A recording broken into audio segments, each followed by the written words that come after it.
प्राचार्य जी और एक अच्छा अलग सा खूबसूरत नाम लिए प्रीतिका दुबे, निश्चल जी, चंद्रशेखर जी। मैं बहुत ज़्यादा बात मैं नहीं कह रहा हूँ, मुझे 45 मिनट का शायद टाइम दिया गया है, 40-45। इसमें मैं फिर भी अपनी बात कहने की कोशिश करूँगा। पहले तो प्रीतिका जी, आपको और आपके ट्रस्ट को मैं इस बात की सराहना करता हूँ, कहा भी था मैंने कि आपने अपने इस कार्यक्रम के लिए अलीगढ़ में उस कॉलेज को चुना जिसके रोम रोम में ऊर्जा है, उत्साह है, साहित्य है और पुस्तकें हैं। और परिक्रमा तो उसके ये लोग करते ही रहते हैं, कम से कम 2 को तो मैं देखता हूं ये परिक्रमा करते ही रहते हैं। तो इस चयन के लिए बहुत बधाई, बहुत ही अच्छी जगह आपने चुनी। दूसरी शर्त मेरे साथ ये थी कि मुझे गंगा पर भी कुछ कहना है। तो मैं समझता हूं हिंदुस्तान के कम से कम इस क्षेत्र के हर व्यक्ति के मन में गंगा कहीं वहां है जहां से वो जीवनी शक्ति पाता है।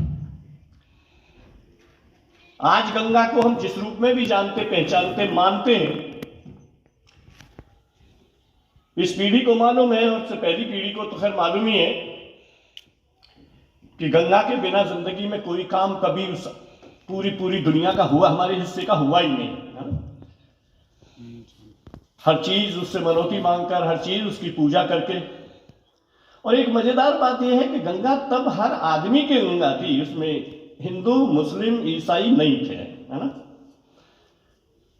और वैसे तो ये सारी चीजें प्राकृतिक हमारी संपत्तियां हैं, वो सारी दुनिया की होती है, सबकी होती है, जन जन की होती है। हवा पर किसी का अधिकार नहीं है, नहीं होना चाहिए, पानी पर नहीं होना चाहिए।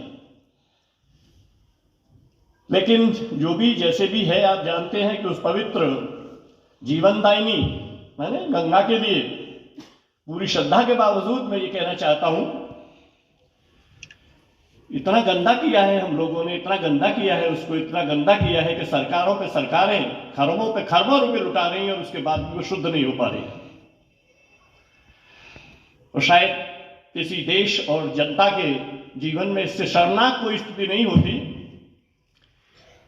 कि वो अपने आसपास को पवित्र न रख सके, नदियों को पवित्र न रख सके, वायु को, आसमान को, पर्यावरण को प्रदूषित करे। उससे ज्यादा शायद कोई उसकी गलती नहीं होती। गंगा पर इस बात के बाद में एक बात कह रहा हूं कि ये सारी गंदगियां फैलाने के मूल में कारण क्या है?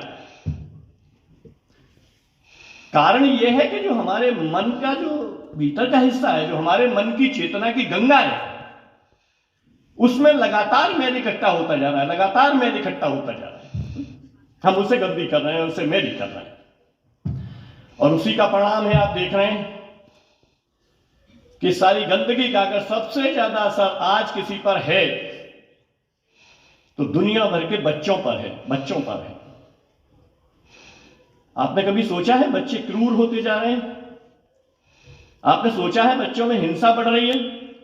पहले अमेरिका, कनाडा, जापान में सुना करते थे, लेकिन अब हिंदुस्तान उससे अलग नहीं।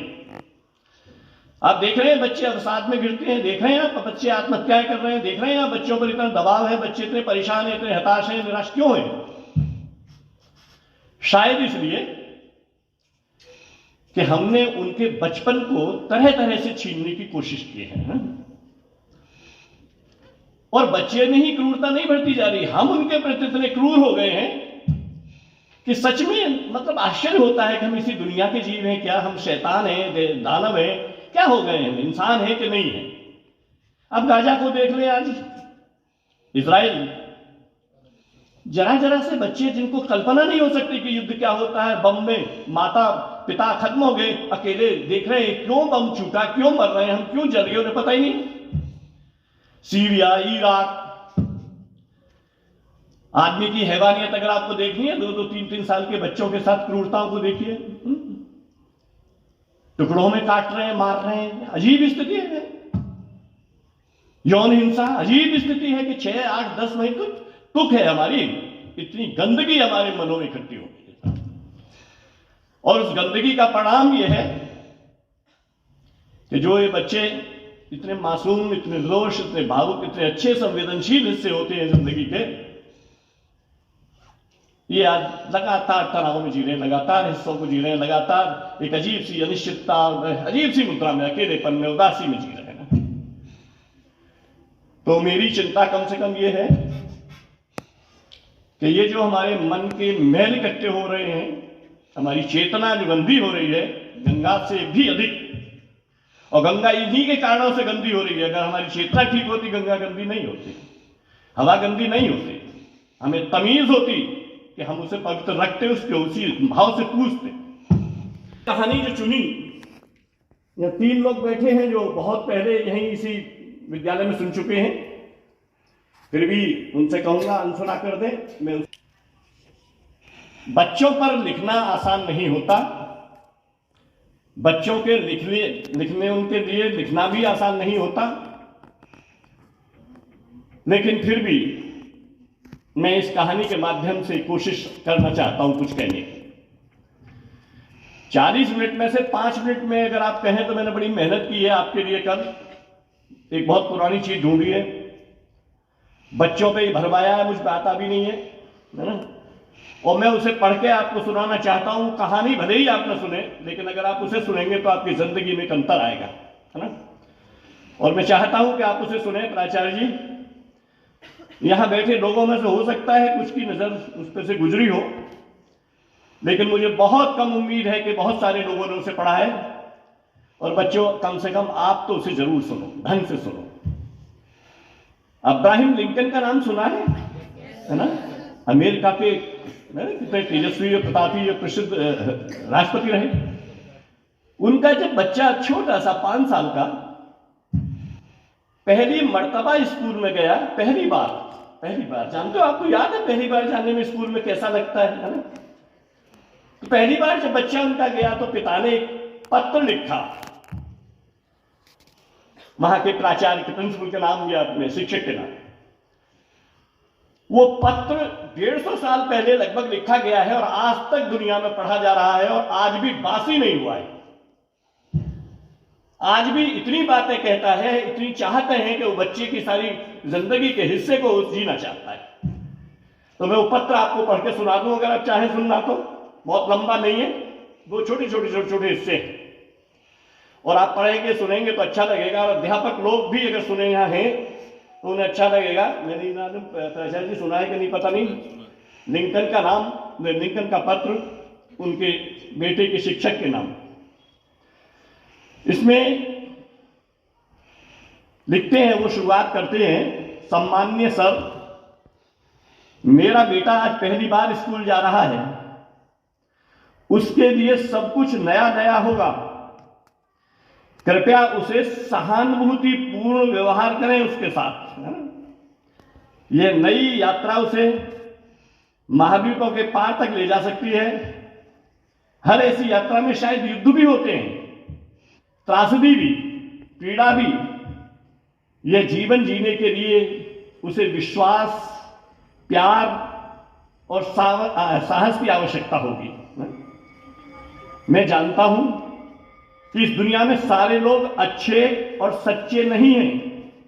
मैं जानता हूं कि इस दुनिया में सारे लोग सच्चे और अच्छे नहीं हैं। ये बात मेरे बेटे को भी सीखनी होगी, पर मैं चाहता हूं कि आप उसे यह बताएं कि बुरे आदमी के पास भी अच्छा हृदय होता है। उसे यह बताएं कि बुरे आदमी के पास भी अच्छा हृदय होता है।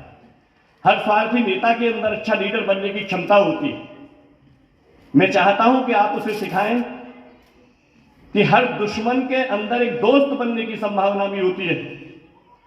ये बातें सीखने में उसे समय लगेगा, मैं जानता हूं, पर आप उसे सिखाइए कि मेहनत से कमाया गया $1 सड़क पर मिलने वाले $5 के नोट से ज्यादा कीमती होता है। आप उसे बताइएगा कि दूसरों से जलन की भावना आपके मन में न लाएं, अपने मन में न लाएं। आप उसे किताबें पढ़ने के लिए तो कहिएगा ही, साथ ही उसे आकाश में उड़ते हुए पक्षियों को, धूप में हरे भरे मैदानों में खिले फूलों पर मंडराती तितलियों को निहारने की याद भी दिलाते रहिएगा। मैं समझता हूं कि ये बातें उसके लिए ज्यादा काम की हैं। मैं मानता हूं कि किसी बात पर चाहे दूसरे उसे गलत कहें, पर अपनी सच्ची बात पर कायम रहने का हुनर उसमें आना चाहिए। दयालु लोगों के साथ नम्रता से पेश आना और बुरे लोगों के साथ सख्ती से पेश आना चाहिए। दूसरों की सारी बातें सुनने के बाद उसमें से काम की चीजों का चुनाव उसे इन्हीं दिनों में सीखना चाहिए। आप उसे बताना मत भूलिएगा कि उदासी को किस तरह प्रसन्नता में बदला जा सकता है, और उसे यह भी बताइएगा कि जब कभी रोने का मन करे तो रोने में शर्म बिल्कुल न करे। मेरा सोचना है कि उसे खुद पर विश्वास होना चाहिए और दूसरों पर भी, तभी तो वो एक अच्छा इंसान बन पाएगा। ये बातें बड़ी हैं और लंबी भी, पर आप इनमें से जितना भी उसे सिखा पाए उतना उसके लिए अच्छा है। फिर अभी मेरा बेटा बहुत छोटा है और बहुत प्यारा भी है।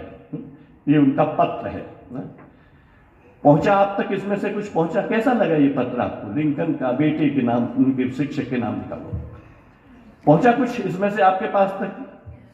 वो क्या पढ़वाना चाहते हैं? नई शिक्षा नीति में होते रोज बदलावों को नहीं पढ़वाना चाहते हैं। वो कहते हैं ये सब पढ़ाइए किताबों को आप, लेकिन किताबों के साथ सबसे ज्यादा जरूरी क्या है? अच्छा, ईमानदार, नेक, आत्मविश्वासी व्यक्ति बना रहना बच्चे में आना चाहिए, और अध्यापक से अधिक अच्छी तरह से इसे कोई उसमें संस्कार नहीं डाल सकता। उसे बताया उन्होंने, प्रकृति के समीप लाइए, करीब लाइए, उससे जोड़िए। ये सारी चीजें बच्चे में आने के लिए नए संस्कार, जब ये हम में लुप्त हो जाते हैं तब हमारे मन का मैल गंदगी के रूप में बाहर आता है। और हमारी दुनिया में, कम से कम हिंदुस्तान की इस दुनिया में, शिक्षा के नाम पर 70-80 जितने भी साल हुए हैं जो तमाशे हुए हैं सुधारों के नाम पर, मैं समझता हूं कि उस पर बहुत सारे वाद विवाद हो सकते हैं, अच्छाइयां भी बहुत हैं, लेकिन व्यक्ति को भौतिकवादी बना दिया है, प्रकृति से दूर करते जा रहे हैं हम। ये बहुत गलत बात है। तो ये पत्र मैंने इसीलिए आपको सुनाया, अगर कुछ आप तक पहुंचा हो बहुत अच्छी बात है। और आपको और कम से कम मैडम को, ये देख रहा हूं लाइन लगी है बच्चों की किताबों पे, आप रोग और शौक उनमें पैदा कर रहे हैं, जगह जगह जा रहे हैं। इतनी लंबी यात्रा, भाई बड़ी ही एक कहना चाहिए महत्वाकांक्षी यात्रा है, संकल्प है।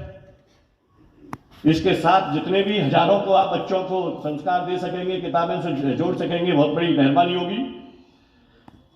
तो एक ऐसा ही वक्तव्य है जो मैं और आपको सुनाना चाहता हूं कि बच्चे, ये सब बच्चे क्यों, बच्चों के लिए लिखना आसान भी होता है, जरूरी भी होता है, अच्छा भी होता है। एक लेखक है, नोबेल पुरस्कार उन्हें मिला, वैश्विक सिंगर। जब उन्हें राष्ट्रीय पुरस्कार प्राप्त हुआ एक पुस्तक पर, तब उन्होंने वक्तव्य लिखा दिया, लेकिन जब नोबेल पुरस्कार उन्हें प्राप्त हुआ तो उन्होंने ये वक्तव्य वहां इकट्ठे हुए सारे अतिथियों को पढ़कर सुनाया, और उसका शीर्षक था कि मैं बच्चों के लिए क्यों लिखता हूं। उन्होंने कहा कि मैंने बच्चों के लिए क्यों लिखना शुरू किया, इसके कोई 500 कारण होंगे, 500, लेकिन वक्त बचाने के लिए मैं उनमें से सिर्फ 10 आपको बताता हूं। क्यों बच्चों के लिए लिखना और उन तक किताबें पहुंचाना और उन तक अपना लिखा कुछ भी पहुंचाना कितना बड़ा कर्म है, ये बता नहीं सकते हैं ना। बच्चे किताबें पढ़ते हैं, समीक्षाएं नहीं। समीक्षकों को वे अपने ठेंगे पर रखते हैं, चीरफाड़ नहीं करते, किताब पढ़ते हैं, मन से पढ़ते हैं, है ना? लेकिन वे अपराध बोध से मुक्त होने, विद्रोह की प्यास बुझाने या अजनबीपन से छुटकारा पाने के लिए नहीं पढ़ते। जैसे लोग बताते हैं साहित्य क्रांति आती है, ये होता है, वो इस सब के लिए नहीं पढ़ते। मनोविज्ञान उनके लिए बेकार की चीज है, समाजशास्त्र से उन्हें चिढ़ है। वे काफका, टॉल्स्टॉय जैसे लेखकों को समझने की कोशिश नहीं करते। वे अब भी ईश्वर, परिवार, फरिश्तों, शैतानों, जादूगरनियों, भूतों, तार्किकता, सहजता, विराम चिन्हों एवं ऐसी ही दूसरी लुप्तप्राय चीजों का पर यकीन करते हैं। वे विवरणों, कुंजियों और फुटनोटों की अपेक्षा मजेदार कहानियां पसंद करते हैं। जब उन्हें कोई किताब उबाऊ लगती है तो वे बिना शर्म महसूस किए या किसी से सत्ता से डरे खुलकर जमुहाई लेते हैं, बता देते हैं कि मुझे पसंद नहीं आ रही, वो भाई जमाई लेने लगते हैं। वे अपने प्रिय लेखक से मानव जाति के उद्धार की उम्मीद नहीं रखते। कम उम्र के होने के बावजूद वे जानते हैं कि ऐसा कर पाना लेखक के वश में नहीं है।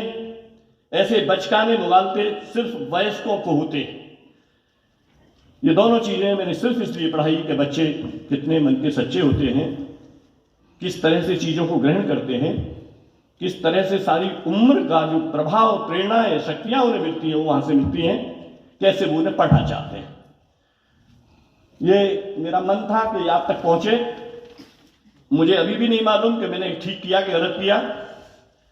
मुझे अभी भी नहीं मालूम कि इसमें से कितना हिस्सा आपके पास पहुंचा।